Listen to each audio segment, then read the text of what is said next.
پھر اس نے زمین کو صرف گھومنے کے لیے نہیں بنایا بلکہ اس گھومنے میں بھی ایک رفتار رکھی تاکہ دن اور رات ٹھیک وقت کے اوپر آئیں، نیند اور بیداری کا توازن قائم رہے، زندگی چلتی رہے۔ اگر زمین کی گردش ذرا سی تیز ہوتی تو ہر چیز اڑ جاتی، اگر ذرا سی سست ہوتی تو ہر چیز جل جاتی۔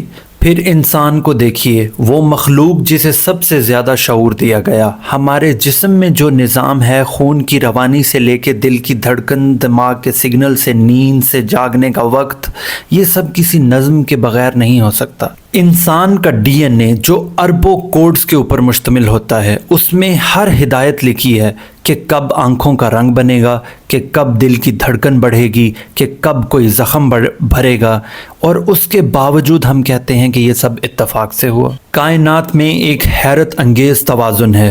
روشنی کی رفتار اتنی ہے کہ توانائی کے بہاؤ میں کوئی رکاوٹ نہیں آتی، کشش ثقل اتنی ہے کہ کہکشائیں بکھر نہیں پاتی، پانی کا نقطۂ انجماد اور ابال ایسا ہے کہ زندگی کے لیے مثالی ماحول بنے۔ یہ سب ایسے نہیں ہوا کہ ہوا، بلکہ کسی نے چاہا، کسی نے ترتیب دی، کسی نے ہر ذرے کو اپنا فرما بردار بنوایا۔ یہی وہ خالق ہے جو ہمیں دیکھتا ہے، ہماری ضرورتیں جانتا ہے، جس نے محض ہمیں زمین پر بسنے کے لیے نہیں بلکہ اپنی تخلیق کو سمجھنے کے لیے بھیجا، تاکہ جب ہم آسمان کی طرف دیکھیں اور ستاروں کو گنتے گنتے تھک جائیں، تاکہ ہمارے دل میں یہ احساس پیدا ہو کہ اس سب کے پیچھے کوئی ہے جو یہ سب جانتا ہے، جس نے یہ سب کیا ہے، لیکن وہ کسی کے علم میں نہیں آتا۔ جب خالق نے کائنات کے ہر ذرے کو ترتیب میں رکھا تو انسان کو محض دیکھنے والا نہیں بنایا بلکہ سوچنے، سمجھنے اور جاننے والا بنایا۔ یہ شعور ہی انسان کی اصل پہچان ہے۔ باقی مخلوقات خالق کی قدرت کا ثبوت ہے، مگر انسان اس کی حکمت کا مظہر ہے۔ اسے اختیار دیا گیا کہ فیصلہ کرنے کی صلاحیت ہے، اور سب سے بڑھ کر یہ شعور دیا گیا کہ وہ اپنے وجود کے مقصد کو پہچان سکے۔ ذرا سوچئے، انسان کو اگر صرف زندہ رہنا ہوتا تو وہ حیوانات سے مختلف نہ ہوتا، لیکن اس کے اندر سوال پیدا کیے گئے کہ میں کون ہوں، کہاں سے آیا ہوں، کہاں جا رہا ہوں۔